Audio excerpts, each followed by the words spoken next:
Greetings. Happy Thursday. Welcome to the Steve Deace Show here live and on demand on Blaze TV, radio, and podcast with Todd Erzin and Aaron McIntyre. I'm Steve Deace. We're brought to you by our friends over at Relief Factor. If you struggle with too much chronic pain, that usually is because you've got too much inflammation in your joints. We can't guarantee an antidote, but we may have a solution. In fact, there's been over 1 million samples over the years, and 70% of them were success stories. So pretty good odds, especially when we're talking about just $20 to see if you don't see a difference in your pain in 3 weeks or less with our friends over at Relief Factor, the drug-free supplement created by physicians, though, who can prescribe drugs, and they wanted to stop masking the pain, risking side effects. That's something they came up with is Relief Factor. Try the 3-week quick start. It's just $20 to see if you don't see a difference in your pain in 3 weeks or less when you go to relieffactor.com. Again, the 3-week quick start for just $20 at relieffactor.com. Say it again. You want to go to relieffactor.com. All right, coming up on today's show at the bottom of the hour, the return of one of our friends, Jonathan Cahn, has a new book out called The Avatar, about the spiritual forces doing battle in America. Theology Thursday, we're going to begin the 10th chapter of the book of Romans as we see, my goal is to see, Jack Hibbs is on his, my buddy out there at Calvary Chapel, Chino Hills, is on his third year of preaching Romans, verse by verse. We'll see if we can get it done before Jack does. All right, now, we are not comparing what we are doing to what Jack is doing. We're just trying to see if we can get it finished before he does. But there is a lot of dense, rich theology in chapter 10. And chapter 10 is essentially going to describe the difference between Christianity and literally every other religious system that's ever been known in the history of mankind. So we'll get into that coming up in the next hour with Theology Thursday. But right now, let's get into Aaron's rundown of what happened while we were away. What happened while we were away, brought to you by, actually, it's good and right to pulverize narco-terrorists. Apparently, there's a caucus full of people ready and willing to run cover for drug-running terrorists, as various figures within the Trump administration faced questions yesterday regarding whether or not the United States actually has the authority to blow up that Venezuelan narco-terrorist drug-laden boat the other day. Here's Secretary of State Marco Rubio. They are traffickers of people. They are traffickers of deadly drugs. They are traffickers of all kinds of illicit means, and they use the money that they generate to destabilize governments in the region, which in and of itself then poses a threat to the United States. So he has designated for what they are. They are narco-terrorist organizations. These are not stockbrokers.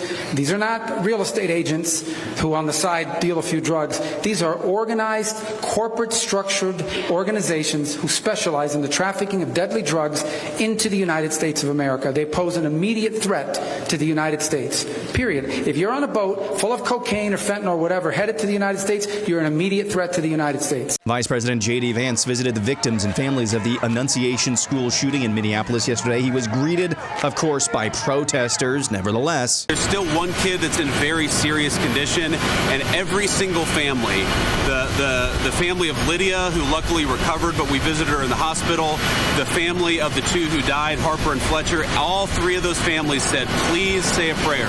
So to my fellow Americans, if you're the praying type, say a prayer. Back in D.C., a group of purported Jeffrey Epstein victims gathered for a news conference. Some of them say they know the names of those involved with Epstein. So far, those names have not yet been released. The Department of Justice this morning formally launched a criminal investigation into Federal Reserve Governor Lisa Cook over mortgage fraud. Late last month, President Trump floated the idea of having a midterm GOP convention next summer. Asked about the prospect yesterday, House Speaker Mike Johnson says it's pretty much a done deal, and he's working with Senate Majority Leader John Thune to make it happen. In Florida, Surgeon General Joe Ladapo made a huge announcement. The Florida Department of Health, in partnership with the governor, is going to be working to end all vaccine mandates in Florida law. All of them. All of them. All of them. Every last one of them. Every last one of them is wrong and drips with disdain and slavery. Tech news, Google will not be forced to break up its search business, but a federal judge has tentatively ordered other changes to the tech giant's business practices to keep it from further anti-competitive behavior. That includes nixing exclusive search deals the company has made with other tech companies like Apple. Told you this week about that Irish comedy writer arrested at London's Heathrow Airport for X-Posts and wrongthink. Here's how he showed up for his initial court appearance this morning. For those of you listening, he's wearing a large placard around his neck that reads, "There's no such thing as a transgender child. Not all heroes wear capes." And finally, President Trump posted this on Truth Social last night. Anyone who stands up to the president, anyone who criticizes the president, anyone who says anything adverse to the president's interests gets the full weight of the federal government brought down on them. And for those of you listening, that's Adam Schiff on NBC News with an actual pencil for a neck. And that's what happened while we were away. Aaron's Montage brought to you by our colleague and friend Ali Stuckey's upcoming event, Share the Arrows, designed to encourage, equip, and speak truth into women who are trying to stand firm for the word in this world. It's a full day of worship, teaching, and real conversation with lots of bold voices, including Katie Faust, that we need to get on this show. That's somebody we need to get on this show. Okay. Because she is doing some righteous work right now on the marriage and family issue. But she's just one of the many speakers that Ali will have there for women who are craving encouragement and truth. So if you're a dad, you want to do this for your daughters, your husband, you want to do this for your wife. It's a great getaway, a great gift coming up in Dallas next month. Tickets and details available at sharethearrows.com, sharethearrows.com. And yes, VIP options are still available as well. sharethearrows.com, October 11th in Dallas, sharethearrows.com. All right, let's get to Aaron's montage, and I want to work back to front. You know, we've been talking about on this show, one of the themes we've addressed this year, and I have said this, I think, at every single speaking event that I have done around the country this year, I have made this point, that we are seeing a political movement ahead of the church in pushing back against the spirit of the age. And I got to tell you, I cannot think of, since the dawn of the church age, so that's roughly 2,000 years of data, pretty good sample size, wouldn't you say? It is. I am trying to think of a time that has been the case. And absolutely nothing comes to mind. And there is a reason for that. Because it was the church that was to shine the light in the darkness. There's a lot of talk today about the book of Revelation, what it does or does not mean, in terms of its last 2/3 or so. Was some of it already fulfilled? Most of it already fulfilled, most of it still to be fulfilled. When was it written? We've done lots of shows on this topic over the years with people of various viewpoints and vantage points across Christendom. But not a lot of discussion is done about the first few chapters of Revelation. And in the first few chapters of Revelation, letters are given to the 7 churches of Asia Minor, to the Apostle John from Christ himself, the head of the church. And we know from archaeology and church history that all of these churches actually existed within Asia Minor or modern-day Turkey. All the locales have been excavated. Everything has been verified and documented. Because sometimes these are meant. People will apply these like they're metaphorical, and they are stages of devolution of the church still to come. And maybe you've been told at times that we're in like a Laodicean era of the church. There really was a church in Laodicea. It really existed. We know this for a fact. I briefly addressed this about a week or so ago when I talked about what the true origin of lukewarm and spit you and vomit you out of the mouth really is. It's not that what you've been told is wrong, but it's not entirely sufficient. There's more to the explanation than that. It's not, it is speaking to it. There's a reason why that was said to a specific place, because it was caught between dueling springs of water. running different temperatures into the community.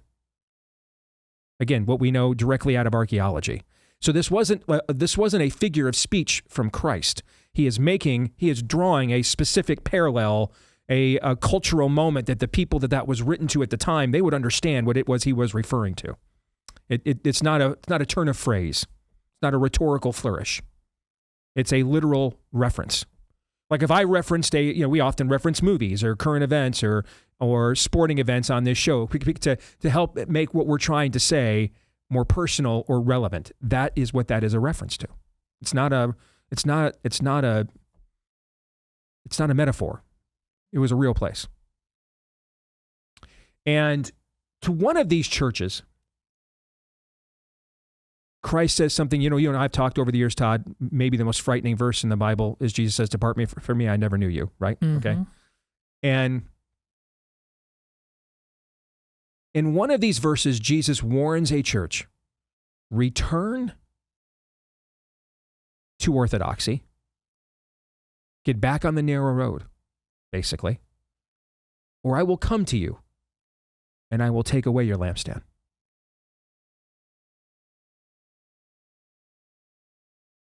Now, Jesus says, upon this rock I will build my church, not even the gates of hell will prevail against it. So when you see things like empty Catholic cathedrals in Western Europe, or cathedrals that are now mosques, and 2% of France is evangelical, you need to understand that does not mean that the church was defeated in these places. What it means is that it abrogated, it gave up, it let go of the rope. So Jesus took away the lampstand. That's what it means. It wasn't like, oh man, Islam got us this day. No, that's not what it means. Doesn't mean that at all. There might be individual moments of tragedy, like what happened, the Muslims did to the Christians in Cappadocia, for example.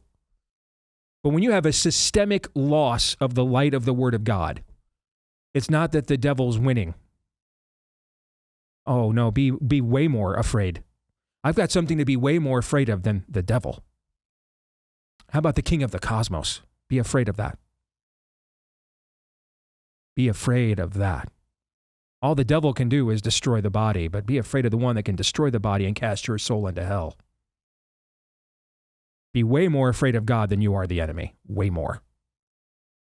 Be afraid of the one the enemy is afraid of. Be afraid of the one you're afraid of is afraid of. Be afraid of him.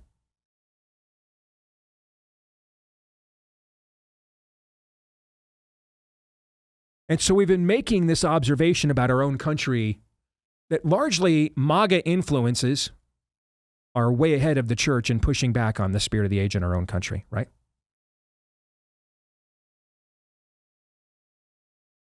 I heard a pastor say at a conference I spoke at a couple of years ago that the biggest problem America has is that no one wants to imprison or murder her pastors.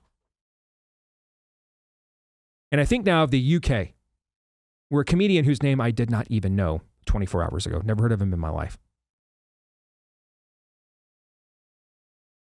He gets arrested for telling the truth. And how's he show up? I have no idea what this guy's core worldview belief system is, but I do know that the Lord makes the rain fall on the just and the unjust alike. I do know that if God's people decide to go silent because he is king of the cosmos, the stones will cry out. I know that.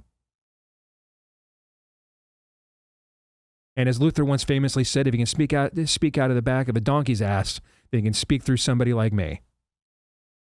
Meaning that a lampstand may go out, but it's not like the Lord just cedes this territory to the enemy. Now, I guess we've got ecclesiastical Chaz. You got me. That's not how this works at all. In fact, hell is the ultimate demonstration that the Lord will always get the final word.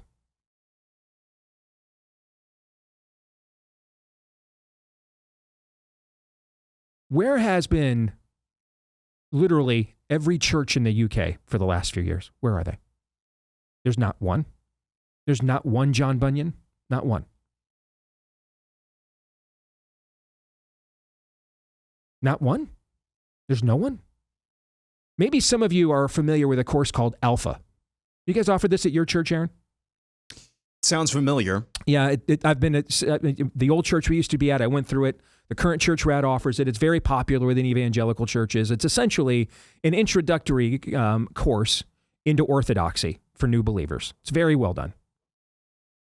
And churches all over the country, particularly this time of year, back in school for the fall, you watch the videos, you get together in small group settings and discuss. The church will usually serve a dinner beforehand. You know, it's try to come up with a relaxing setting to have an introduction into real discipleship and theology. Would you like to know where Alpha is based? Where do you think it's based? Just take a guess. What country do you think it's from? Is it right in the heart of London? It's right there in the UK. Yeah. So, I mean, I listen, I'm not an oracle, but I kind of feel like if there was some major ministerial figure leading the charge, John Wesleying this thing. You know, there was a book written around 1941, I think it was. It was called England Before and After Wesley. And Wesley was, you know, an interesting dude. Founder of the Methodist Church. Hardcore Arminian, thought you could lose your salvation. Also believed in justification by faith at the exact same time. Very interesting guy. Very, very interesting cross-section, bouillabaisse of theological beliefs. But ultimately, the Lord said it's by their fruit you will know them. And the fruit of Wesley's ministry, his brother, Charles, was a great lyricist, a great composer. Some of the songs that he composed, we still sing today. One of them we'll be singing with all our hearts here in a couple of months. Hark the Herald Angels Sing. He wrote that. Charles Wesley. And the fruit of the ministry of the revivals that Wesley led in England was so paramount that you could literally write a book about what England was like before Wesley showed up, and then what it was like after he did. There's not one. There's not one left anywhere. Because I kind of think that if there was somebody in the ministry there leading the charge, willing to risk backlash, calling down holy writ and ordinance upon the shibboleths of the damned, don't you think we kind of would have heard it by now? You kind of would have heard that name more than, say, Tommy Robinson. You kind of would have heard it. Don't you think? One would hope. It would have happened. Would have been somebody. There's no John Bunyan. John Bunyan spent 16 years in prison for refusing to turn his sermons over to the Church of England for the king to okay what he preached. He went to prison instead. And while he was there, he decided to redeem the time, and he wrote a little book on the walls. He scratched it out on the walls of his prison cell. Became known as Pilgrim's Progress. And until recently, it was the second greatest nonfiction selling book in the history of publishing behind only the Bible. There's only like 4 books ever that have been translated into more languages than John Bunyan's Pilgrim's Progress. There's not one. There's not one in the entire country. There's not one. There's not one Wesley anywhere. So Alpha can export their DVD courses and streaming courses all over the world to learn the Bible, but the people who actually run the group can't actually go out there and say, I'm going to propose something. Do the Bible. Do it. Do the thing. Do the thing. You do the thing. And the answer apparently is no. So the Lord sent a comedian instead, and the joke's on all of us. Because what I see is evidence of lampstands being taken away. Now the light will still go out. Like the parable of the banquets, we love to read that and think those self-righteous Jews that rejected their Messiah. You ever thought about the fact that maybe that may have a concurrent application to people that call on his name and then don't actually do the stuff he said? Think about that. It's nothing new under the sun. But yeah, might be why MAGA is doing the church's work here in America, and a comedian, and J.K. Rowling is doing the church's work in the UK. Might be why. Because what I see is all kinds of evidence of the lampstand is gone. So you can sell your Alpha courses and peddle your wares, and that's all well and good. But, the fight is not over a nice church-provided buffet dinner on a Monday night in the suburbs. The church is, or the battle is going on where the J.K. Rowling and the comedians are showing up, but the church is not.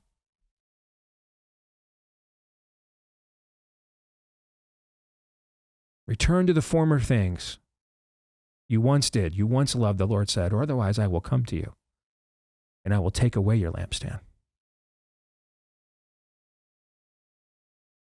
Just something to think about. Something else to think about is if it weren't for J.D. Vance, who's literally like Roy Hobbs when it comes to messaging, Marco Rubio has just been on fire all year long. Like, it took about a decade. Marco Rubio has now become the man many people thought a decade ago he was actually going to be. Took a bit of time and a circuitous right to get there, okay? All right? But we're there because that messaging is, and we've said this about him the entire time. I mean, he has been a phenomenal Secretary of State. I mean, just... Yeah. We killed him and we do it again. That's exactly right. And again, listen, man, Rand Paul, I love Rand Paul, but like every other libertarian that I've ever met, 100% right, 80% of the time. Well, actually, where does it end? I got an idea, Rand, where it ends. When they stop importing drugs that kill Americans into America. Deal? That seems fair. I think that seems fair. That's where it will end. Stop taking drugs that kill people into my country, across my border, and we'll stop killing you. I think it's just totally fair. You stop trying to kill us, we will stop trying to kill you. I think that's a fairly good jurisdictional application here. Yeah. All right. Fair. I'm sold. You stop injecting poison into my culture, I'll stop trying to kill you. Remember before the conversation you and I had off air about we used to live in a time when we killed horse thieves? Yes. And it wasn't vengeance. I think there were orderly reasons for doing so. Yeah, I mean that was a man's livelihood. Yeah. Basically, you essentially just burned down his home if you took his horse from him. That was his livelihood, how he fed his family, how he kept himself, maintained his agency and autonomy in an agrarian society from back in the day. So there had to be a great penalty for that, right? Well, I think there should be a great penalty for doing the same, but with the injection of poison into my culture. If anything, it's long overdue and should have been done a long time ago. Fundamentally, and it's AARON on this, or Ethel over at Media Matters or whatever it is.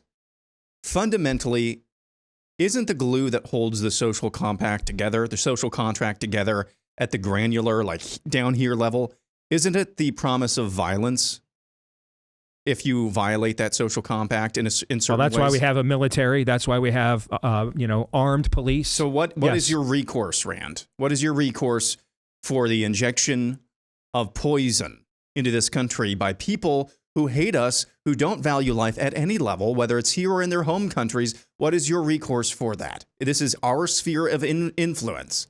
If you want to make the argument, hey, we took out a drug boat over off the coast of Thailand, okay, we can talk. Correct. We can have that conversation. This is in our hemisphere. This is in our hemisphere. Yes. Yeah. This isn't drones in Sudan, okay? All right. This is in our hemisphere with known narco-terrorists. Come on, man. But, to make a broader point, it is so, this is why it is going back to the conversation we had with Steve Cortez, and I'm still not entirely, I still don't think he sold me on it as much as I love Steve Cortez and respect his intellect. But he did make me think about maybe not this particular solution of tariff rebates, or what I told him I think they should do if they're going to do that is call them dividends instead. Okay. But I do think we're going to have to get creative here about getting the economy going for the average American, because that's all Democrats have left for next year's midterms. It's all they have. They're on the wrong side of like 80-20 issues on everything else. If we pulled this, in fact, I'm guessing Scott Rasmussen's probably pulling it right now if I had to ask. All right. I mean, you're going to get an 80-20, 75-25 poll. Well, of course, we should blow narco-terrorist boats out of the water before they, drop the fentanyl off here across the Rio Grande. All right. They're on the wrong side of 80-20 issues across the board. Everywhere. Absolutely. I mean, dude, we've got Chief Obama-ista. I just drew a blank. David. Oh, yeah. You know what I'm talking about. Obama's chief political guy. Axelrod. David Axelrod. Thank you. David Axelrod out there pleading with Democrat governors and mayors Take Trump up on his offer. Take the issue off the table. All right, people want this. They want less crime. He's going to kill us with this next year if you guys keep doing this. He's right. That was fast. We just had this show like 2 weeks ago. Indeed. Axelrod's analysis is right because it's the same one I had, as Aaron just said, 2 weeks ago. That's what's going to happen here. They're going to he is forcing them into a corner. All right. And Axelrod is like, it's better to be seen next year as having partnered with Trump to clean up your own streets than to let him just come in against your will, do it anyway, and then take all the credit himself. He's right. Axelrod is correct. Who took his advice this week? Muriel Bowser. Had that in the montage yesterday. Yes. But they're on the wrong side of everything else that matters. But the thing people feel the most is their pocketbook. We all know this. And that's got to get fixed. I mean, guys, I went to Walmart with the wife for our monthly grocery shopping trip over the weekend. Probably bought the fewest. We've got a couple trips coming up this month nights we don't have to have dinners. We're down to just one kid in the home. And we walked out of there thinking, man, this is the fewest things we've ever bought in a monthly grocery trip to Walmart ever. You know, we still had to get our normal toiletries and stuff. It was $300. It was $300. Like we stopped on the way to the exit to go through the receipt and do the math ourselves and to make sure there must be. I looked in the cart. Like, what? There's just no way. All right. It was all that pumpkin spice. There was a few. There was a little of that in there. So some of the most. That's because it's all so processed, though. That was some of the most inexpensive stuff, Todd. For being honest. I just had to. Sorry. I digress. I get it. No. Hey, that's a good check. But I just $300. We looked at each other like, what? How? And we stood there, not kidding you. The Walmart greeters looking at us as we got the calculator phone out and we're going down the receipt, doing the math and checking every item. Did we really order this and what did it really cost? Blew our minds. We've got to fix that. Now, if I knew, I don't necessarily know how. That's why I'm sitting here, in a temperature controlled room. And I try to give you specific, suggestions if I think I have one. I'm not really sure what they are, but we got to fix that. Because if we do, we could actually wipe these guys out next year, which never really happens in a midterm after you win a presidential election. But they're so existentially wrong on virtually everything else. They have no likable leaders, no leaders that are rallyable on any level whatsoever without a huge amount of media cosmetics.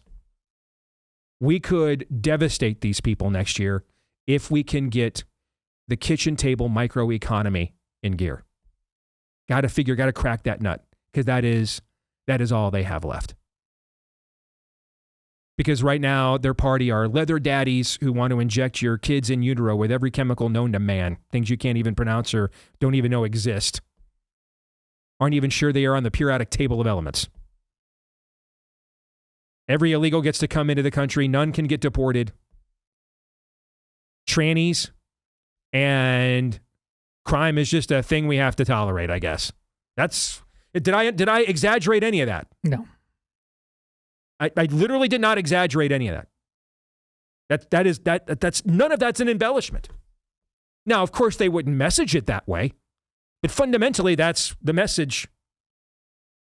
That's the substance of the messaging on their side.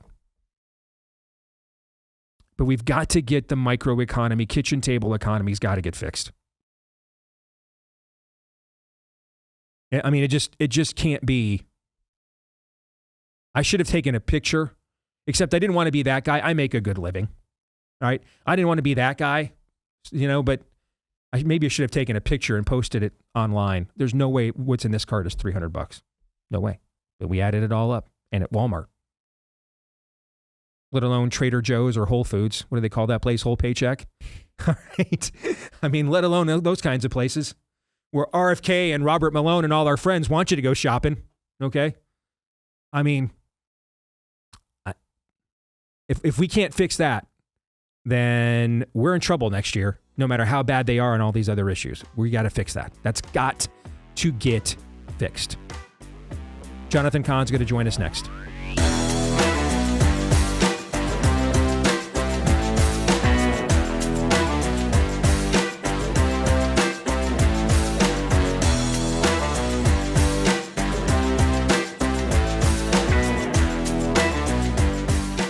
folks, I just want to take a minute and thank you guys for watching and listening to the show and supporting Blaze TV, which exists because people like you refuse to settle for watered-down coverage, endless spin, clickbait headlines that mislead instead of inform. And this has never been about one voice, ours, or even a company. It's really a movement of people who refuse to sit on the sidelines, are willing to get in the game and take a stand. That's why Blaze TV exists. That's why it matters. And by subscribing, you help us to make sure that that's the case. On top of that, you get all kinds of exclusive content just for you as well. Blaze Media only exists because people like you step up and join us and help drive that mission forward. So if you want to keep driving that mission forward, get a discounted subscription today, $20 off with the promo code of my last name, Deace. When you go to blazetv.com/Deace, it'll take it down to about 26 cents a day. I've got to believe even Todd Erzin is worth 26 cents a day. Even Todd has to be. All right, $20 off. All right, at blazetv.com/Deace using the code Deace. Get $20 off your annual subscription to Blaze TV at blazetv.com/Deace, promo code Deace. Well, we welcome in somebody that always gets a huge reaction from our audience when he's on our show, usually about once a year or so. Jonathan Cahn is here with his new book, The Avatar, The Return of the Ancients and the Future of America. And it is good to have you back on the show, my friend. How are you? Always great to be back, Steve. Always a joy. Well, let's start, because this is one of those conversations that we've only got 15 minutes, but it could go on for like 3 hours. All right. Okay. But let's just start at the basics and start with a definition and defining of terms here. All right. Avatar usually means stand-in or manifestation of, right? All right. So that title, what are we manifesting here? What are you referring to? Yeah, avatar is an embodiment, or as you said, manifestation, representative of something else. It actually comes from the Hindu gods, where the gods would have representations on earth. And, you know, Steve, I don't know if the first time we got together, I don't know if it was about the return of the gods, but one of the books I wrote was The Return of the Gods, about what happens when we drive God out of our culture, what comes in, and there's specific entities we can actually identify from the Bible that are at work in our culture. Could it be, and I go through this whole thing, you know, in The Return of the Gods, well, the Avatar has taken it to a whole nother level. Could these things be affecting people? Could they have embodiment in people actually on the national stage? So the Avatar is going to be probably the most explosive book I've written. It's going to be really removing a veil behind what's happening in our, not only in the cultural world, the political realm, really every realm, and that behind it are mysteries, are templates. They're from the Bible that are coming true. Actually, behind virtually every leader, there is a template, there's a mystery. And could there actually be an avatar, in a sense, on the national stage? And I know we'll get there, even in the time we have. So we discussed a piece here at The Blaze from our new colleague, Nicole Shanahan, who was RFK Jr.'s running mate and is a recent convert to Christianity.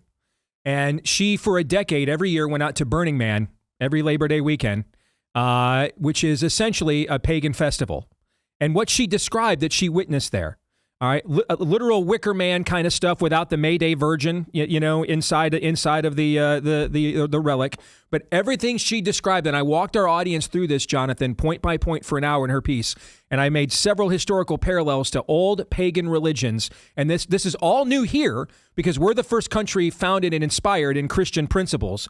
But prior to and this is in the old world, what Nicole was describing is exactly what Christianity conquered during the ascendancy of the church age. This is exactly what it got rid of and replaced.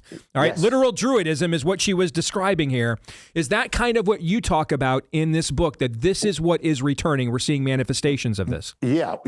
Well, I talk about that and more, even the mystery of Donald Trump, the mystery of Joe Biden, everything. But you're absolutely. I mean, this is totally the issue. Jesus gave a parable. He said a guy had a spirit, was delivered of the spirit, but he stayed empty. He didn't get filled with God. And so the spirit comes back and brings 7 others. Mm-hmm. And so people think, well, that's about a guy. Well, no, Jesus said, so it will be with this generation. And that is this. It's not just about people. Cultures, nations, can be possessed in a sense, can be delivered in a sense, and can be repossessed. What you just said before is exactly it. When the gospel came in, it drove out these things. It drove out the gods. The Bible says behind the gods are spirits, or in Hebrew, the word is shedim, demonic. And the thing is that the gospel came in, drove it out of Western civilization. That's why we have an exorcised civilization. But the warning is, if you empty yourself of God, if our culture should ever drive God out, which we've been watching happen, then what was cast out is going to come back in. And we can actually identify the exact spirits or gods. They're mentioned in the Bible. I'll give you just two quick examples. One is it speaks of, the Bible speaks of Molech. This is the god of child sacrifice. Well, we turn away from God. What do? We offer up our children, millions of them, of unborn children. But there's another one called Ashtoreth in the Bible, a goddess, or Ishtar, and she's the goddess of sexual immorality. So it's no accident. We drive God out, and what happens? We have a sexual revolution, destroying marriages, just overturning all the biblical foundations. But also, this goddess, Ishtar, is also the goddess of the confusing of gender, of merging male and female and male. So we're watching this happen. Actually, the month that she would particularly possess the culture would be the month of June, as in Pride Month. One of her signs is the sign of the rainbow. So Steve, we are watching the exact things that were then coming back. We just don't understand what's happening, but it's happening. So are these the god kings, goddess queens, avatars of the pagan world you refer to in your book? Is that what we're talking about? The avatar's taken it to a whole nother level, and that is this.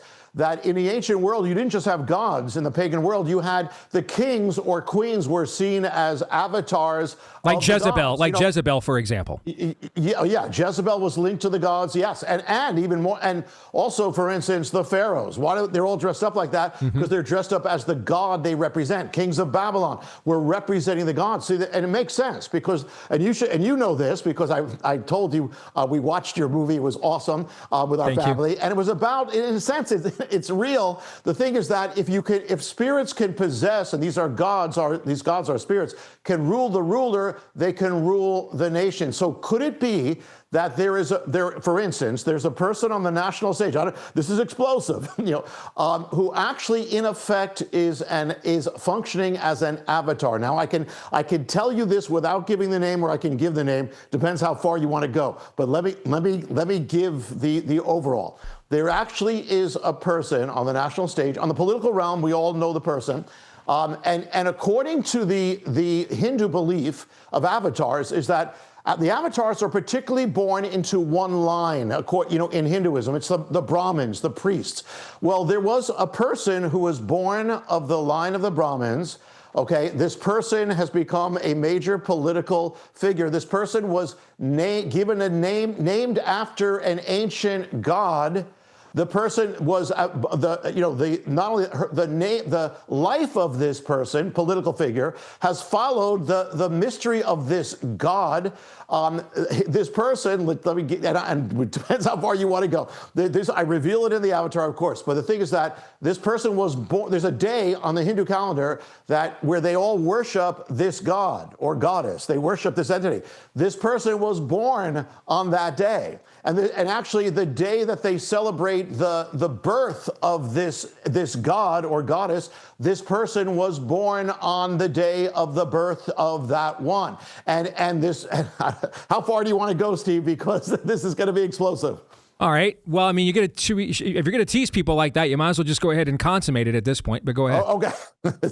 Okay. And there's much more to it. But the person who's named after the god or goddess is Kamala Harris.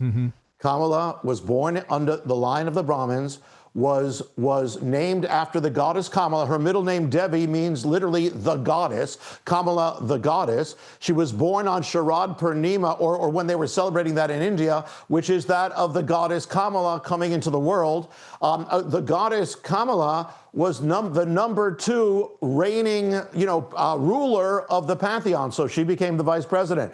The number 1 was a king whose name was Vishnu. You know how Biden is called the Sleepy Joe? Well, Vishnu is called the sleeping God.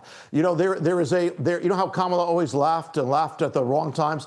Devi, her middle name, is described in Hindu writings as the laughing goddess. And the thing is, Steve, there's actually, in ancient times, they would make images of the king or avatar, and they would merge the person with the god, or they represent it. Well, actually, an image appeared on the web just before she entered the White House, and it was put up by her family. And it actually shows her merged with an ancient Hindu goddess. So there's so much to this, but that election, you have somebody named goddess. We were made to be a nation under God, governed by God. So what could this mean? Listen, it's not about her. We got to pray for her. She doesn't know what she's doing. But as a sign of a nation, we would be under a nation governed by one named the goddess. The broader application of everything that you're saying, that I think people need to understand, whether they want to connect the dots to the level that you just did or not, the broader application of what you're stating is that what we understand as gods of other religions, all right, or goddesses of other religions, in a biblical worldview, the biblical worldview does not deny that these things exist. But they are, but describes them differently than those native cultures do. That's the broader thing to understand, that these are real spiritual forces. These things really do exist and have real spiritual power, but it is not from above, it is from below. That's the thing that people need to understand. And in fact, listen, what we have been experiencing in America is if you drive God out, what does the Bible say? Well, the house isn't going to stay empty. Other things are coming in. You're either going to have God or the gods. Whether you call them that, whether you recognize it, it's going to affect your world. What's been happening to America has been, since we drove God out, I mean, we started doing that in the 60s, we've been watching a repaganization or repossession. And at the same time, we're in a battle because here, let me give you a little taste of another mystery that's the other side of it. God also raised up kings or people in the Bible who went against the gods or went against the Baal, went against these things. Well, one of them is the mystery of Donald Trump, and that is a man who in the Bible is called Jehu. Jehu was wild, unpredictable. You never knew what he was going to say next, what he was going to do next. So is Donald Trump. He starts a race to the throne. He makes an alliance with the religious conservatives of his land. He comes in, just as Donald Trump did, comes into the capital city to drain the swamp. In order to come to power, Jehu has to come against the nation's former first lady, as in Hillary Clinton. Hillary Clinton was on the national stage for 22 years, political stage with her husband, 22 years on her own in public office, and running for president comes to 14 years. Well, the ancient queen that Jehu came against, whose name was Jezebel, was on the national stage with her husband for 22 years, on her own 14 years. If you want to understand Donald Trump and what's happening in America right now, it is all in this mystery. Even right now, what he's doing with the government, everything is following the mystery of Jehu. And this mystery, by the way, which also is behind Bill Clinton and Obama, there's a king, there's a queen, also gives the time that each one will have on the national stage. So I'm going to be brutally honest, Jonathan. I bristled at this stuff until July 13th of last year. Not the broader application of what you're talking about. All right. Yeah. The broader stuff you're talking about, we've discussed on this show for a long period of time. Yeah. But the specific application as it is to Trump just made me kind of wince. Because I've been told my entire political career that every Republican was King David, and they can't be held accountable. I hate that crap. Right. All right. And then I watched the events of July 13th, and I just finally, at that point, I just had to admit to myself there is more going on here than meets the eye, and I have to risk becoming a reverse idolater by ignoring the obvious signs in front of me at this point. All right? Yeah. Now, my fear about the Jehu thing is for people who know their Bibles, that story does not end well for Mr. Jehu. Right? He does not does not necessarily finish his race well, as far as I can, if I can remember correctly. Right? Okay. Well, this is great. Okay. And let me say something. You just said, I watched the July 13th, and of course you're talking about the assassination attempt. Let me tell you something about that. You said there's more. There's even more than more. And that is this. When God, and it's not about the person, again, Trump Trump isn't the answer. That's why Avatar is the key. All right, these are manifestations of broader things happening in the spiritual realm. It's not about the individual person. Correct. Yes. Yeah. And the thing is that when God was anointing people or marking them, consecrating to be used for his purposes, whether they knew it or not. By the way, Jehu we don't know where Jehu was at all with God, but he was used. But there was something called the consecration of the priesthood, that they were anointed to serve his purposes. Well, for the priest to be anointed or marked to serve God's purposes, something had to happen. In that anointing, they were anointed by blood. The blood had to touch the ear of the one anointed, had to touch the right ear, as in what happened in Trump, had to touch the tip of the right ear. Well, so had to then touch the hand. Well, the first thing Trump does is he raises his hand, touches the blood with his right hand, had to be the right hand. During the consecration, that person being marked for the office had to have his shoes removed. Well, Trump has his shoes removed. 7 days after the blood touches the priest's ear, the seventh day, they're invested to serve in the office. Well, if you count 7 Hebrew days, which is the first day is that day, then sundown to sundown, comes up to begins Thursday night, the seventh night. Thursday night, Trump is standing in front of the world, and he's being invested with a nomination to become president of the United States. Yes, the seventh day, there is more to meet their eye. Now, with Jehu, the other thing is what it's saying right now is we have a window. And yeah, Jehu was a mix. You're absolutely right. But we have a chance for revival. We have a chance. The only thing that's going to save America is revival. Agreed. And we've got a window right now. That's what it's all about. Great stuff. Get the book. It's out right now. In fact, I think it came out on Tuesday. There it is. Don't be fooled. It's not the movie. That's right. Go online. Don't get the movie. It looks like that. And get it for your friends. I don't know if that's either great marketing or terrible marketing by calling it that. It could be both. The Avatar, The Return of the Ancients and the Future of America from Jonathan Cahn. It's always good to talk to you, brother. Fascinating stuff. Thank you. Thank you, Steve. God bless you. Thanks. Yeah, same to you. All right, guys. What do you think? I don't care how crazy any one thing seems on its surface. I did read Return of the Gods when he came on our show, and when he lays out the case for why biblically it said when the demons leave and you all let go of the rope, they're going to come back, but even not like they were before. They're going to come back 70 times worse than they were before. The case he made to connect the dots on that will have me listening to just about anything he says. Yeah, I mean, I still, to be honest, I still, even in this conversation, just because of my upbringing and background, I'm like, ugh, still bristle a little bit, you know? Sure. But it has become crystal clear, and I said this, I believe, earlier this week in response to what you brought up at the beginning, Nicole Shanahan's accounts of Burning Man, this veneer of modernity that makes it seem as if religion is a thing of the past, that's all clean and shiny and happy and sterile. That veneer is starting to slip big time. And we are getting real life glimpses. It just happened last week with the school shooter in Minneapolis. We are getting real glimpses of the spiritual battle that has always been real, but has been shoved to the side, at least in our minds. Amen. All right, Theology Thursday. We're going to begin the 10th chapter of Romans next hour. Stay tuned.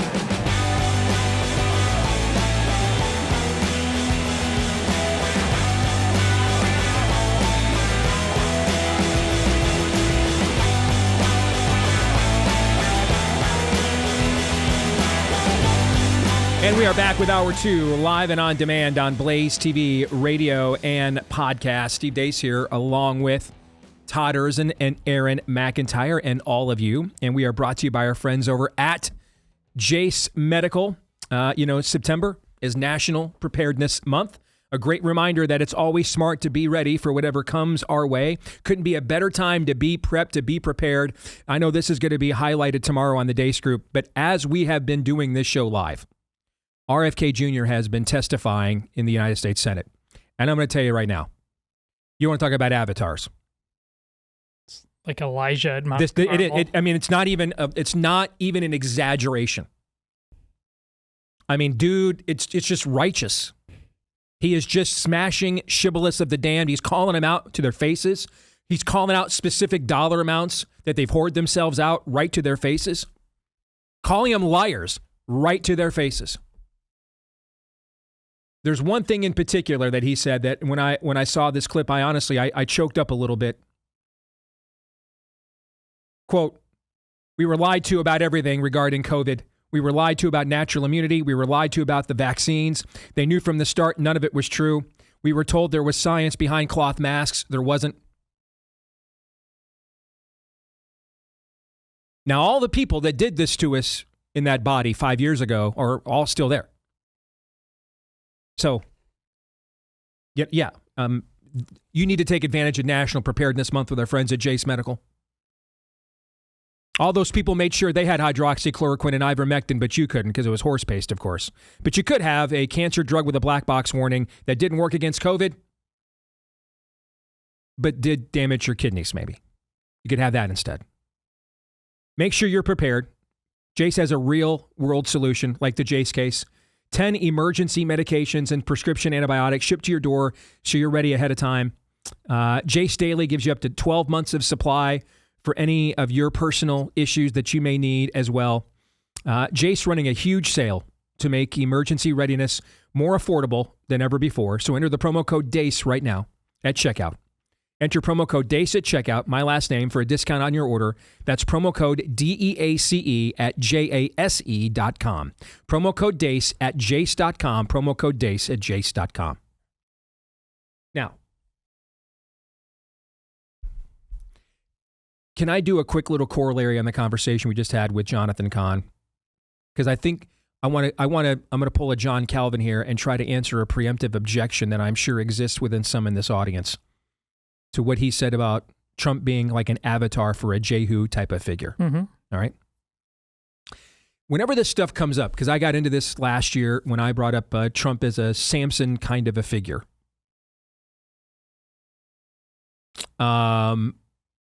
Ridicule, laughter, and the people that do that, I think probably have actually never read the Bible, because Samson and Jehu are not good men. They're not good men. Samson finished better, but after he put himself through a lot of disobedience and pain. Jehu did not finish well at all. I'll get into his story here in just a moment. But Jonathan said something, well, he said several things very important. But one of the things he said that's very important with these avatars or typographies is it is not about the person. It's about what they are manifesting.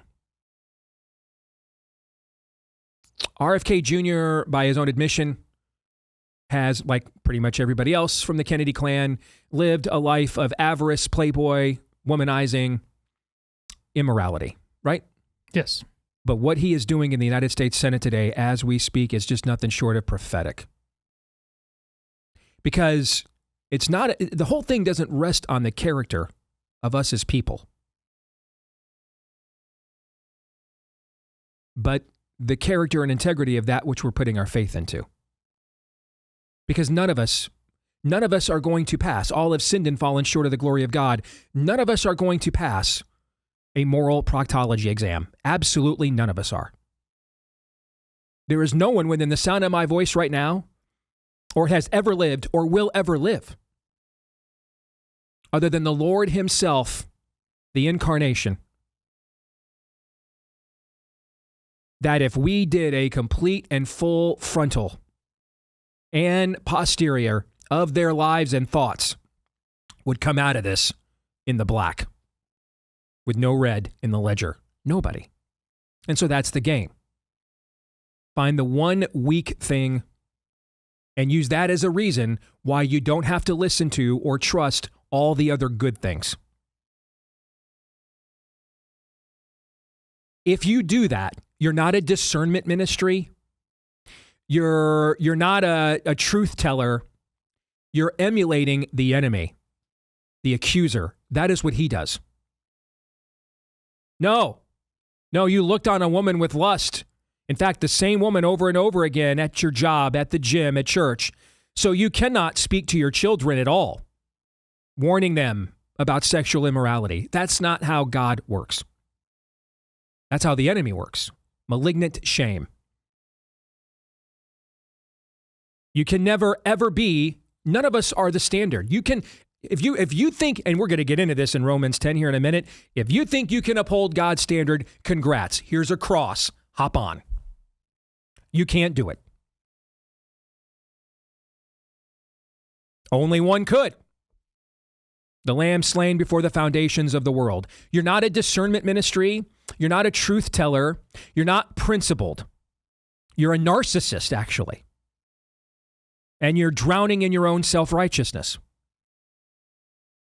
You cannot live up to the standard you are setting for others. You're the very embodiment of the warnings of Matthew 7. For the same standard you judge others, so you shall also be judged.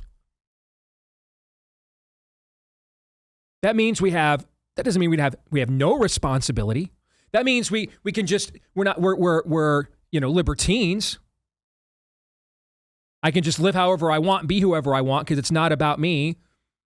If you truly love the Lord for what he did for you, you won't say and think things like that. Instead, you'll be broken. I'm not worthy of this.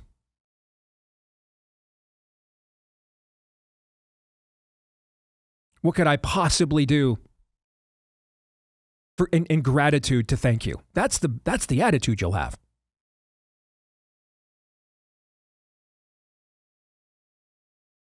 Which actually brings me to Samson and Jehu.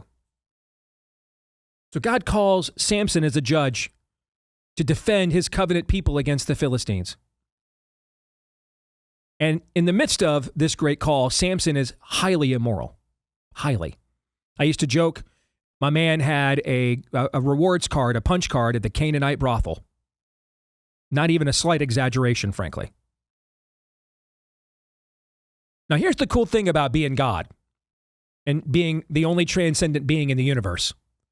That you can be both immanent and transcendent. You can have both the cross have the final word and hell have the final word. You can walk and chew gum. You can have mercy triumph over judgment, and yet you can demand recompense for every single violation of your ethics at the same time. Let's see how this worked out in Samson and Jehu's life. Did Samson get away with his sins? No. Did God say, you know what? That's my guy. So I'm just going to look the other way while he fornicates, in full view again. Is that what God did? Nope. Samson is punished severely for his immorality. He suffers tremendous consequences for this. Alienation, abandonment, blinded, beaten. But upon his death, what form did he take? Arms spread out, pushing down two pillars. Yes. The shape of the cross. Yes. And those pillars, by the way, that he pushed down, you want to talk about avatars? They were literal temples to the Philistine god Dagon, a fish demon. And he plunged them down, face down into the dirt with his arms stretched out wide like the cross, just as Todd said. So here's the thing. God did this heroic act through Samson, because as Jonathan Cahn said, it's not about the person. It's about the power behind the person. God did these tremendous acts through Samson, so we name our kids Samson today, but he punished Samson for all of his mistakes and his sins at the exact same time. How about Jehu? Jehu is called to end the nation of Israel's reign of terror by Jezebel. A literal demoness. A literal, not an exaggeration, not a rhetorical flourish, a literal demoness. A literal demoniac. And he does. He ends it. But here's the thing. After he now becomes the ruling power of Israel, he turns away from God. This is what I was referencing to Jonathan. Does not finish well. He turns away from God. He becomes an idolater himself. He worships the pagan gods himself. He leads the nation back into idolatry. Does God say, you know what? You did the thing I need you to do. We're just going to call this one even. Is that what God does? No. He honors that Jehu fulfilled his calling by ending the nation of Israel's reign of terror under Jezebel. But after Jehu dies, he cuts short his reign or his dynasty and takes the kingdom away from his family so it cannot continue on. Same thing again. God punishes sin. At the same time, he uses sinners to do magnificent and glorious and heroically righteous things. That's what you're watching happening in the U.S. Senate today with Bobby Kennedy Jr. You're watching that happen.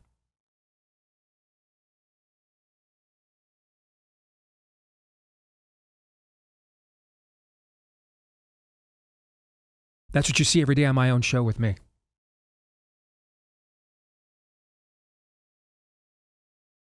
And if you're a believer, it's what you see in your own life.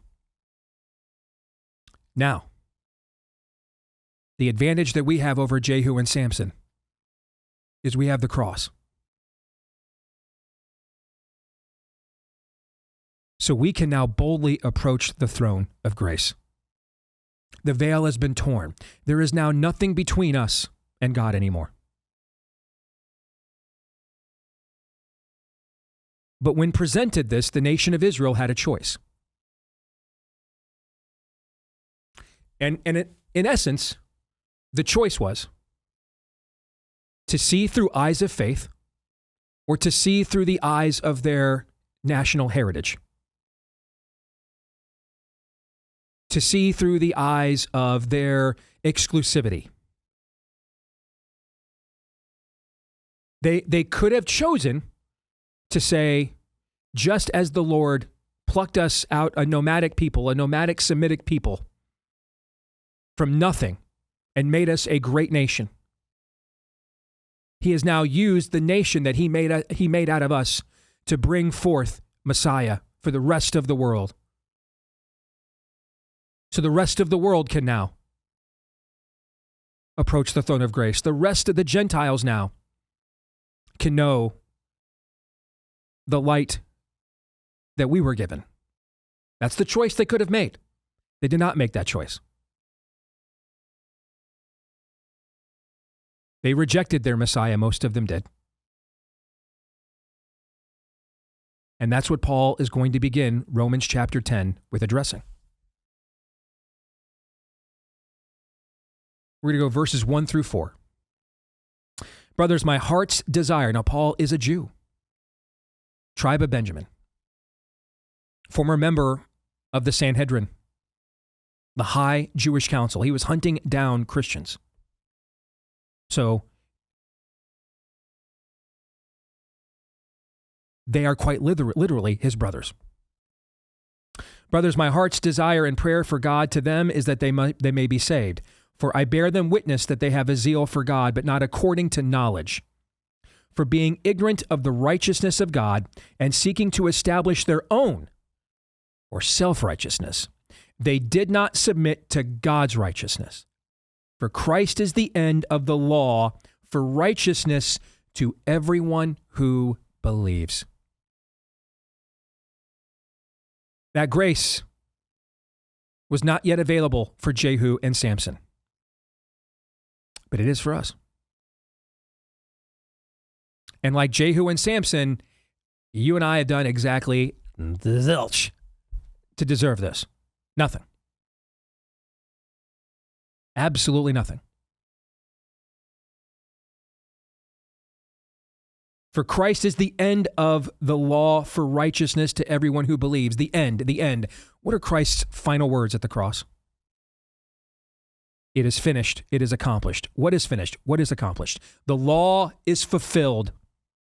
The Mosaic covenant has been fulfilled. The final, ultimate, more importantly, sacrifice has been made. No more atonements are needed. The final, ultimate one has been given. There is now no need for any more sacrifices that were all archetypes and typographies and previews of the real thing that was to come. And it has come. And then proved that it has come by conquering the last enemy, death, and walking right out of that grave and tomb he was placed into. Some Jews believed. Depending on your view of Luke, there's historical debate. Was he a Gentile? Was he a Hellenized Jew? Pretty much the entire, depending on your view of Luke, aside from him, the rest of the New Testament is written by Jews. The debate is Jews versus Jews. That was the original debate before they took it to the Gentile world. Is Yeshua Messiah, the anointed one, the Christ?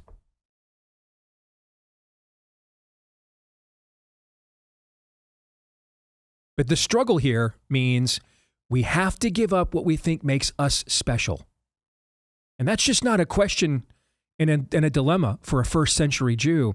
That's a question and a dilemma for everyone right now within the sound of my voice, whether you know a syllable of Hebrew or not. No matter what your world system is, what your custom is, where you've come from, that is the challenge before you. Will I accept the grace of God, or will I reject it by offering God a lesser sacrifice? Basically, a replay of Cain and Abel. One brother gives God the offering he is worthy of. The other one gives God the offering he's willing to give. That's kind of the choice between you and God right now. Will you give him the offering that he is worthy of because of what he has done for you through his son? Or will you persist in giving him the offering that you think you're willing to give? One is the righteousness found only in Christ, and the other is self-righteousness. And it's not just first century Jews with a cultural heritage tied to the Torah that struggle with this. Whatever it is that you think makes you unique and special and worthy is what makes you struggle with it too. And sometimes it's just the sin we don't want to let go of. We just enjoy it too much, and that's what we think makes us unique and worthy, is our love for that particular sin. But that's really the battle here.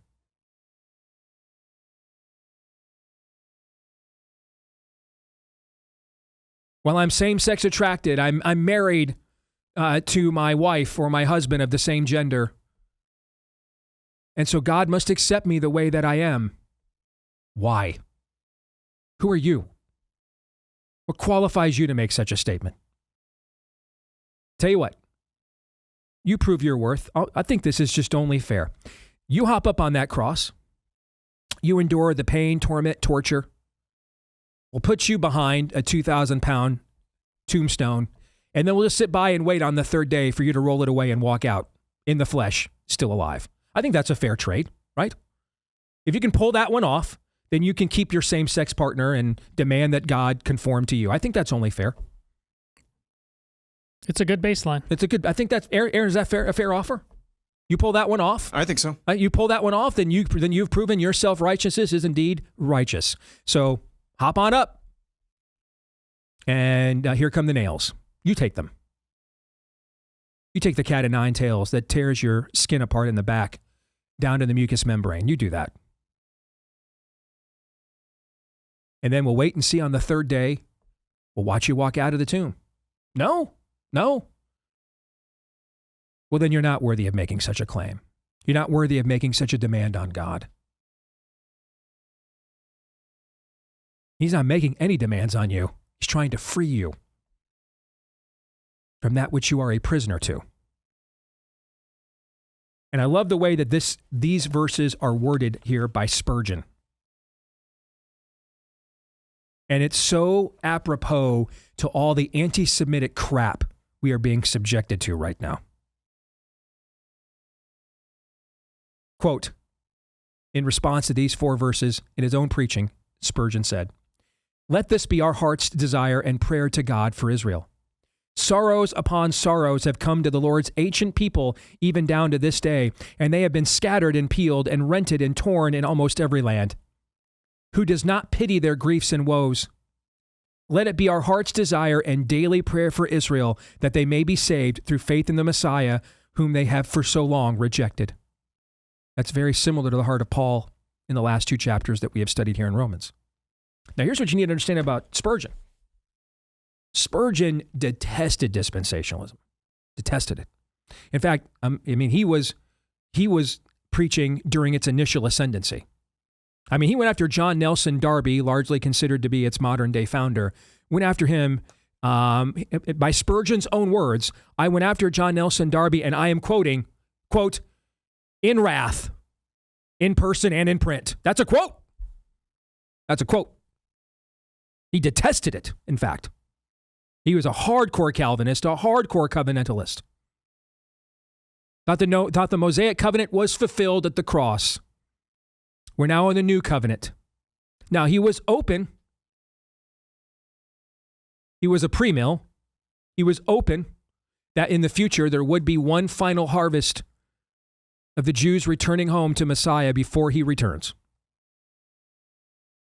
And maybe that could even entail an ethnic Israel. He was open to that.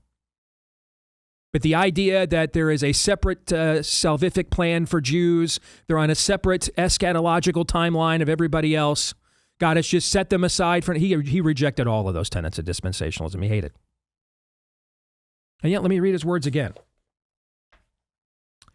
Let this be our heart's desire and prayer to God for Israel. Sorrows upon sorrows have come to the Lord's ancient people even down to this day, and they have been scattered and peeled and rented and torn in almost every land. Who does not pity their griefs and woes? Let it be our heart's desire and daily prayer for Israel that they may be saved through faith in the Messiah whom they have so long rejected. Now, does that seem and sound and read like a lot of the anti-dispensationalist stuff you see online today from the people that are trying to push back on dispensation? That level of heart, is that what you often hear? No. No. Is that the level of heart you hear from Candace Owens on her show? That the level of heart you hear from Candace Owens and what she posts on social media? No. Does she look like she's transmitting that in any way, shape, or form? Hey, listen, I'm a Protestant. I don't believe in popes.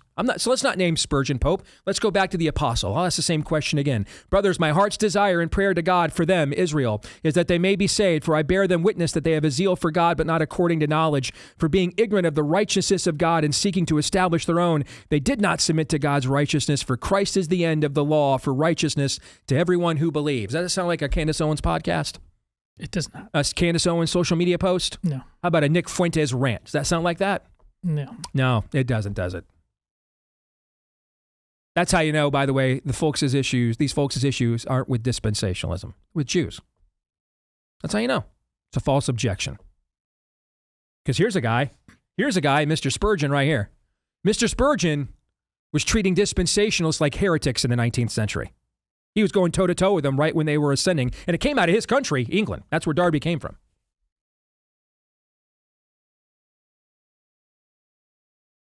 I mean, he was punching them like John MacArthur was punching Todd's Catholics. And yet, weird. Listen to his heart. I've read it twice now. Don't need to read it a third. Listen to his heart for the Jewish people. Huh. See, a lot of you in this modern era are being presented a false choice. And the choice is that Israel can just do whatever it wants, whenever it wants, and there's nothing we can say because of Genesis 12:3, which may or may not be a proper exegesis of that verse. Or the Jews. Or the algorithm, because the algorithm loves the Jews, loves it. The algorithm loves it. Masturbates to it, in fact. Can't get enough of it. You want to grow an engagement online? Just jump on the Jews. It'll do it, man. Lickety split. You look like you've got a 2-hour show every day on the Blaze in about 48 hours. It'll feed you more of the Jews content more than anything else. But that's a false choice. The choice is not the government of Israel gets to do whatever it wants because it called itself Israel. Or we're a bunch of anti-Semitic creeps. That's not the choice. In fact, if that's the choice you're presenting to people and you have succumbed to, you kind of sound a lot like the first century Jews that rejected Christ. Being honest. Making the same choice. Your own self-righteous notions versus Christ and his righteousness. Same thing. You're not any different, actually. In fact, you're kind of like the Jews you're warning everybody about all the time. You're kind of like them. I mean, you're way more Caiaphas than the Apostle Paul, if we're being honest. You guys would be tight if you knew a language other than Hebrew or Aramaic.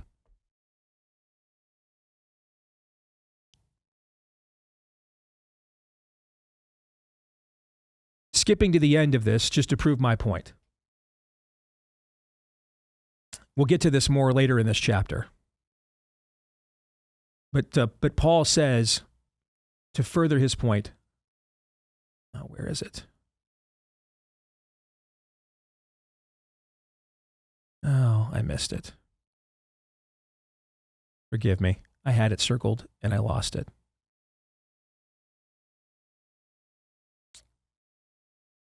Oh, here it is. Verse 12. We'll get to this later, but it ties into this conversation. So let me share it here. For there is no distinction between Jew and Greek or Gentile. For the same Lord is Lord of all, bestowing his riches on all who call on him. For everyone who calls on the name of the Lord will be saved. Now here's the thing. That's true for Nick Fuentes. No matter what level of anti-Semitic evil he was spreading, if he repents of it and calls on the name of the Lord, 5 minutes later, he can be saved. Just as that's true for the Jew who's been denying Christ their entire lives and finally recognizes that Christ is the fulfillment of the longing and hope of the heritage of their own people. And a lifetime of rebellion and denial can be wiped away in one confession of faith. The same is true for both Nick Fuentes and the Jew. And that, folks, that is the gospel. It is not your cultural heritage. It can certainly inspire one, as it did in this country. But your cultural heritage, minus Christ, will just get you another aisle seat in the eternal smoking section. It's not your race. It's not anything. It's Christ. And that's the choice. That's what Romans 10 verses 1 through 4, and really this entire chapter is really about. Self-righteousness versus the righteousness of Christ. Will you humble yourself as a sinner? Will you recognize your sins needed atoned for, and you could not do the atoning? And will you accept what God has offered you freely, but at a very high cost to himself? For whom or for what would you offer up your own son for as a sacrifice? Because God offered up his son for you. That's the debate. And that gets debated amongst Jews and amongst Hindus and amongst Muslims, pagans, ethno-nationalists, progressives. Same debate. Same answer. More in a moment.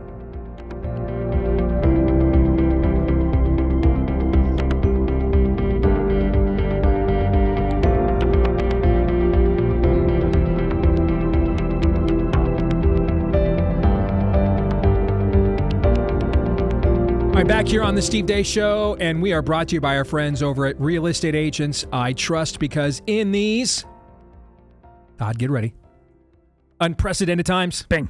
Make sure that you are prepared with an agent who knows that a lot's gone on since like the fall of 2019, which is the last time we had a robust real estate market in this country between COVID shutdowns and then the economic interest rates shut down that we're experiencing in the real estate market right now.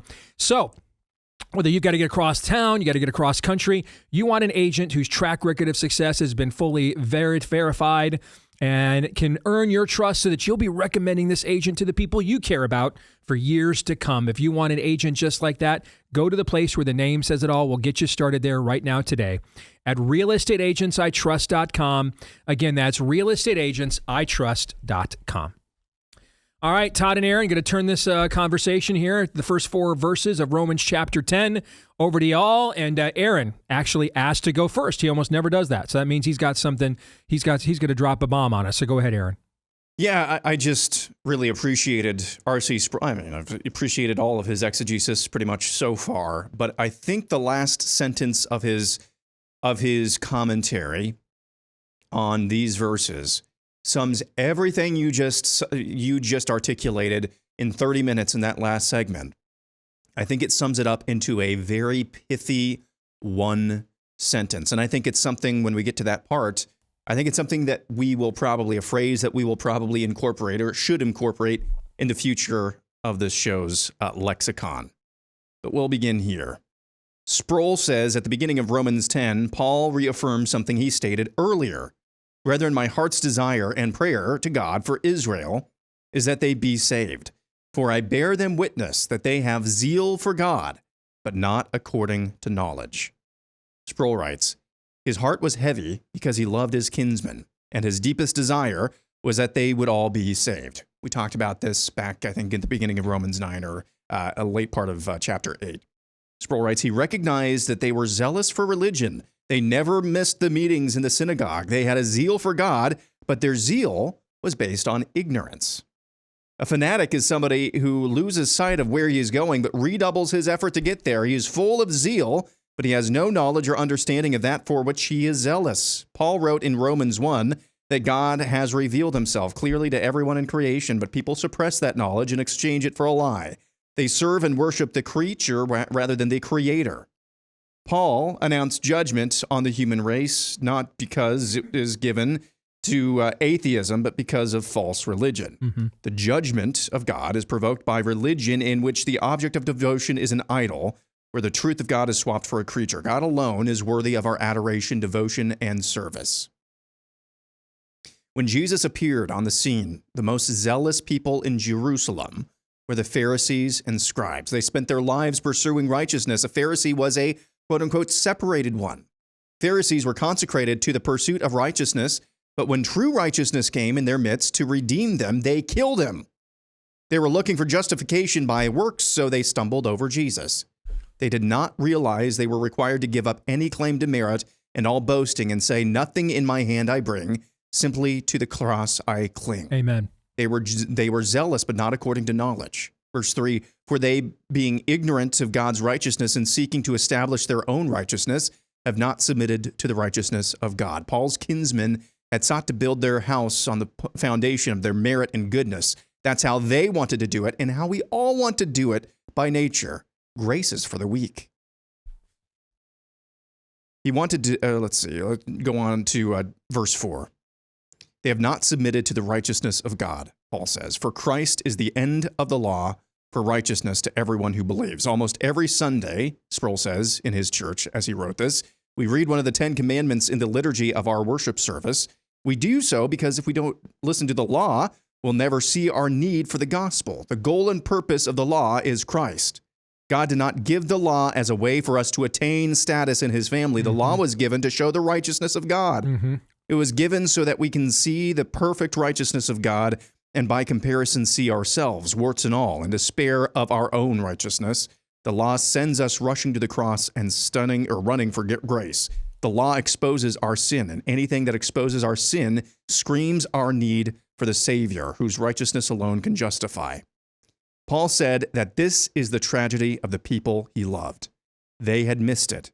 They had sought the righteousness of God through their obedience to the law and had failed to see the goal of the law is Christ and his righteousness, which can never be earned, bought, or deserved. Sproul writes, I hope that each of us has a heart on fire with zeal. Jesus warned those who are neither hot nor cold, but lukewarm, he would vomit them out of his mouth in Revelation.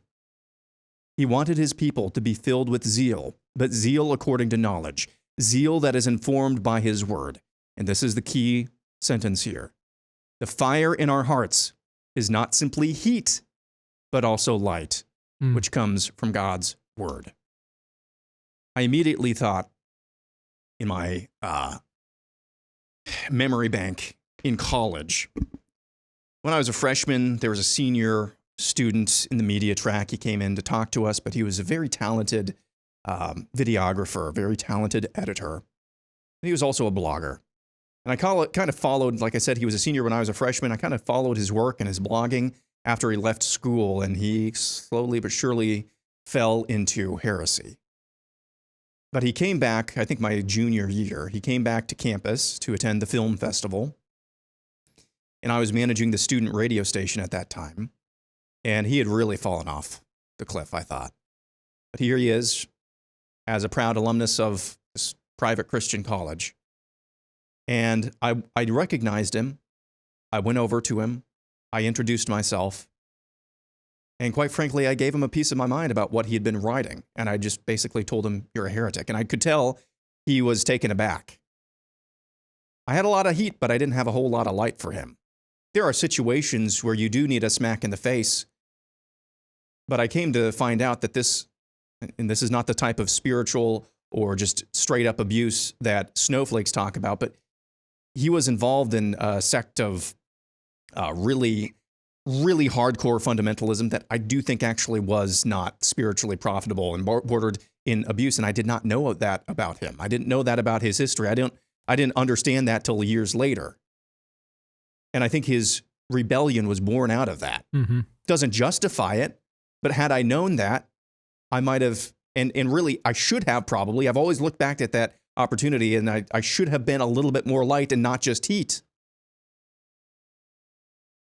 But I look at the discourse online, and Protestants, maybe you are really convinced that every single Catholic is going to hell.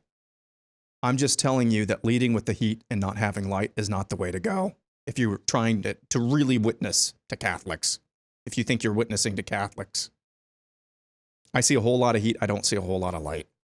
Catholics, I see this to a lesser degree for whatever reason in my algorithm. I do see some Catholics reflexively reverting to condescension in addressing Protestants. There's some heat. You may be right, but there's not a whole lot of light there. So I think that last sentence, we need to have hearts on fire with zeal. But that fire can't just produce heat alone. It also has to produce light.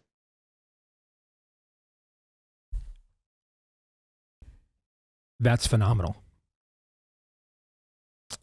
I dare you to do better, brother, because that was phenomenal. I dare your pastor this Sunday, wherever you're going to church, to do better than what you just heard from Aaron right there. That was great. Amen. Well, the zeal is a very important word. It's important to understand why Paul would use it in his context. Aaron is right to point it out that to be overzealous is certainly a mark of the Pharisees. But at the time of Christ, in which Paul would be intimately familiar with, there were four main types: Pharisees, Sadducees, of spiritual leaders, groups, sects, and then there were the Essenes, and there were the Zealots. Mm-hmm. The Essenes thinks that might be where John the Baptist came from, more contemplative, esoteric. Zealots act very hyper-aggressive, violent sometimes.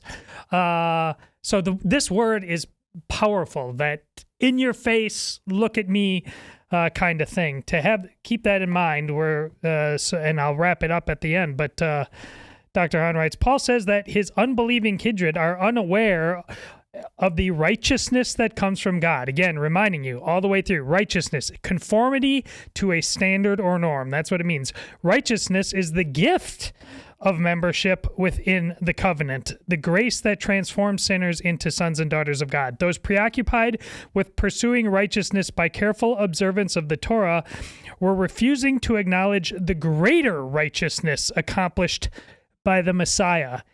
It is a fundamental error, according to Paul, to think you can do for yourself what God has already done for you in Christ. Yet the covenant people tried to establish their own righteousness apart from the free gift of righteousness offered in Jesus.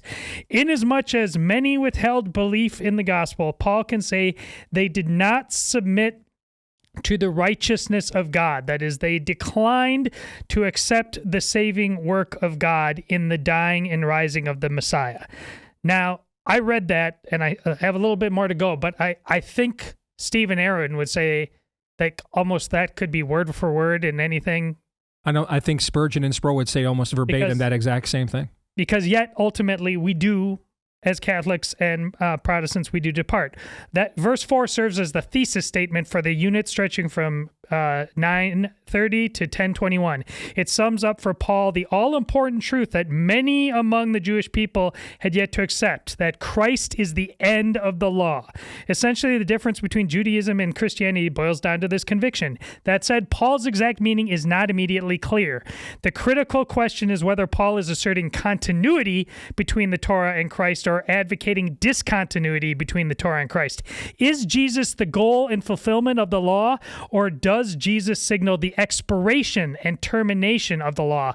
Steve, I think that's where a lot of the that is the crux of the matter, where a lot of the hostility comes from. You mentioned fulfillment several times. Scott Hahn goes on to say that it's clearly fulfillment. It's clearly continuity. At the beginning of the Gospels, the time of fulfillment is at hand. Jesus himself said, because he was, Aaron, I don't want to interrupt. No, I was just going to concur that Jesus himself was challenged. One of the things the Pharisees did to try to discredit him. And again, notice that it's often the Pharisees that Christ is disagreeing with, because they were the ones that actually believed in judgment and resurrection. They were the theological good guys. I know in kind of Christian retcon, the Pharisees are the furrowed brow crowd of, religious legalists and moralists. But in the context of Jewish history, the Pharisees are the good guys. They're kind of the Republicans. It's a two-party system. The Sadducees have abandoned the notions of resurrection and judgment. They're secularists, social justice warriors. They're the Democrats. The Pharisees are the Republicans. So that's why they're often the ones coming and arguing with Jesus all the time, because they're the ones that still care deeply about these questions and that he's raising. The Sadducees don't care. The Sadducee mindset is wrapped up in the leader of the Sadducees, Caiaphas, when he says, better for one man to die than the whole nation to perish. He doesn't care. Just cut me the best deal. I don't care. The Pharisees deeply contemplate these things. And so one of the things they did to discredit Christ is they tried to claim that he was saying the law, the word of Moses no longer is relevant. Don't do it anymore. He himself said in his Sermon on the Mount, you have heard it say, but I say. That was the charge. One of their key charges was that this man is telling us to disobey Moses. So he's a heretic. How did he answer them? I did not come to abolish the law. Not one word of this will be taken away. It will last forever. It's the word of God. I am here to fulfill it. I'm here to fulfill it. So let me take you back to Jehu and to Samson and apply it to me. Let's say that I didn't humble myself and plead with, and my wife didn't do the same, and pleaded with the Lord to act to save our marriage. And let's say we had a moral failing and our marriage failed. Would that make anything that the Lord has used me to say or do, would it make any of it untrue? No. Would there be consequences, however, for that decision in that failing and choice? Yes. It may involve a loss of my own ministry on the air. Oh, at the least. It may involve the alienation of my own children. You see what I'm saying? There would be consequences. The law is not gone. It is fulfilled unless you choose self-righteousness, and then it is not. And that's why I said to those of you who do, hop up on the cross. Show us your righteousness then. You want to be self-righteous? Hop up on the cross and take the nails, take the whip, take the sword to the side. You do it then. But the law, Jesus answered this charge that he was saying to disobey Moses by saying, I did not come to abolish the law, but to fulfill the law, to fulfill it. Which is why Catholics don't believe that the time of works is over. The whole ballgame is that cross. You mentioned humility, Steve. Zeal now, it's not the end of works, but zeal translates now, and this is what they couldn't embrace, that cross. Humility. Our Catholic reading at church from Luke this weekend was about, no, you do not go to sit if you're a true Christian, you do not go sit at the head of the table. You go sit at the end of the table. You seek out humility wherever you can. The last will be first. The first shall be last. And so you are totally when you read zeal now, you are supposed to read humility. You are supposed to read the cross, conformity to a standard or norm. That is now the life, death, and resurrection of Jesus Christ. That is the work. Be perfect as he is perfect. It is not a meditation. You are to do that. So, Steve, when you say that, Brother, you are right over the target. You are absolutely to say everybody in their sin. You really want to test this out? Get up on that cross. Get up on the cross. It is what all of us are commanded to do, not just meditate on, to do.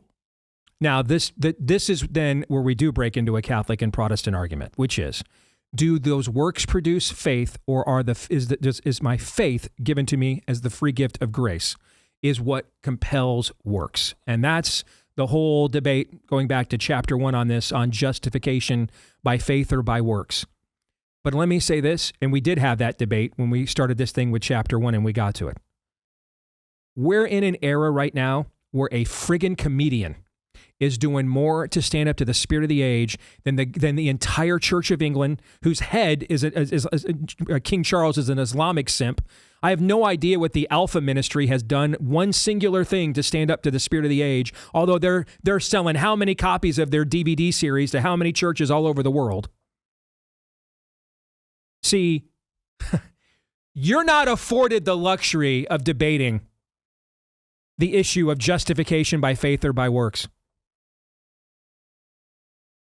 because we cannot even get off the couch, whether compelled by faith or by self-righteousness, to do any works. The church, we're being outworked by MAGA and J.K. Rowling, okay? We're being outworked by RFK Jr. and JFK and J.K. Rowling. No. You can take your esoteric theological claims and stick them where the sun don't shine, because what's the fruit say? They're just esoteric claims. Romans 8:28.